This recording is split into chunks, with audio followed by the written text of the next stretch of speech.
नमस्कार, मी शुभम ज्ञानेश्वर कोळे, नवरोजीवाडा कॉलेज पुणे, जैवतंत्रज्ञान विभाग डॉक्टर आत्माराम आंधळे सरांचा विद्यार्थी सरांच्या मार्गदर्शनाखाली आज राज्यस्तरीय ऑनलाईन वक्तृत्व स्पर्धेमध्ये मी आपणासमोर विषय मांडतोय नॅशनल एज्युकेशन पॉलिसी म्हणजेच राष्ट्रीय शैक्षणिक धोरण 2020 ची अंमलबजावणी। खरं तर राष्ट्रीय शैक्षणिक धोरण 2020 च्या अंमलबजावणीबद्दल मी तुम्हाला सांगणारच आहे, परंतु माझ्यासारखा एखादा जैवतंत्रज्ञान विषयाचा अभ्यास करणारा विद्यार्थी इतर इतिहास, भूगोल, राज्यशास्त्र आणि मराठी यांसारख्या विषयांचा अभ्यास करू शकतो ते फक्त आणि फक्त राष्ट्रीय शैक्षणिक धोरण 2020 च्या अंमलबजावणीमुळे। आज आमची स्पर्धा परीक्षा करणारी पोरं रँक मध्ये आलो नाही म्हणून आत्महत्या करण्यास प्रवृत्त होतात, कारण त्यांना त्या सर्व विषयांचा अभ्यास पहिल्यापासून सुरू करावा लागतो। परंतु आज राष्ट्रीय शैक्षणिक धोरण 2020 च्या अंमलबजावणीमुळे आतापासूनच आमचा पाया मजबूत होण्यास सुरुवात होते। याच्यापेक्षा मोठी गोष्ट कोणती असेल असं मला तरी वाटत नाही। मग रँकचा आणि आत्महत्येचा प्रश्न उरतोच कुठे? म्हणजेच काय तर आमच्या एखाद्या विद्यार्थ्याने विज्ञानाची बाजू निवडली तर त्या विद्यार्थ्याने फक्त विज्ञानाचाच अभ्यास न करता त्याला इतर विषयांचेही ज्ञान आत्मसात करता यावे आणि या देशाचं भविष्य, या देशाचं भवितव्य म्हणजेच विद्यार्थी सर्व गुण संपन्न व्हावे हा एकमेव उद्देश आणि हा महत्त्वाचा उद्देश नॅशनल एज्युकेशन पॉलिसी म्हणजेच राष्ट्रीय शैक्षणिक धोरण 2020 च्या अंमलबजावणीचा आहे।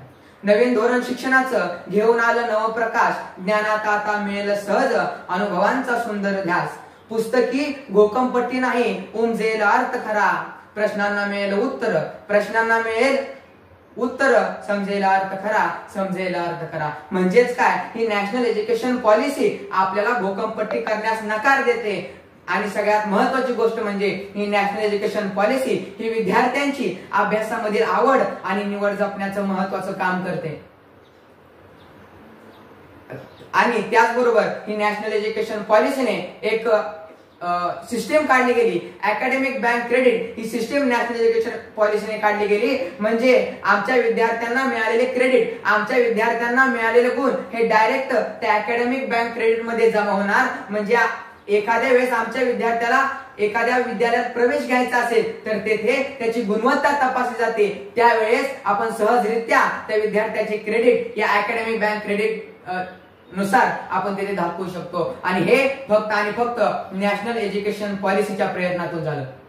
एवढंच नाही तर पूर्वी आमच्या विद्यार्थ्यांना डिग्री पूर्ण झाल्याशिवाय सर्टिफिकेट दिलं जात नव्हतं, प्रमाणपत्र दिलं जात नव्हतं, परंतु आता आमच्या विद्यार्थ्यांना प्रथम वर्षीय प्रमाणपत्र, द्वितीय वर्षी डिप्लोमा प्रमाणपत्र आणि तृतीय वर्षी डिग्री प्रमाणपत्र, त्याचबरोबर चौथ्या वर्षी ऑनर्स प्रमाणपत्र दिलं जाते। हा सर्वात मोठा बदल तुम्हाला पाहायला मिळतो। फक्त विद्यार्थ्यांचाच विकास न करता वेगवेगळे लेक्चर्स आणि सेमिनार घेऊन शिक्षकांचा सुद्धा विकास करण्याचं काम नॅशनल एज्युकेशन पॉलिसी करत आहे असं म्हणण्यास काय वावगं ठरणार नाही। एवढंच नाही तर व्यवसाय संधी, स्टार्टअप म्हणजे नवीन उद्योगाला चालना देणे, रिसर्च अँड डेव्हलपमेंट म्हणजे संशोधन आणि विकास, त्याचबरोबर शाश्वत विकासाला चालना देण्याचं कामही राष्ट्रीय शैक्षणिक धोरण 2020 ची अंमलबजावणी करते। एवढंच नाही तर शिक्षणाचा दर्जा वाढवण्यासाठी डिजिटल कंटेंट, डिजिटल क्लासरूम आणि रिजनल लँग्वेज वापरली जाते। त्याचबरोबर वैश्विक पायाभूत शिक्षणाचा दर्जा वाढवण्यासाठी व त्याचबरोबर आंतरराष्ट्रीय शिक्षणाचा दर्जा वाढवण्यासाठी देखील ही नॅशनल एज्युकेशन पॉलिसी म्हणजेच राष्ट्रीय शैक्षणिक धोरण 2020 च्या अंमलबजावणी हे काम करते।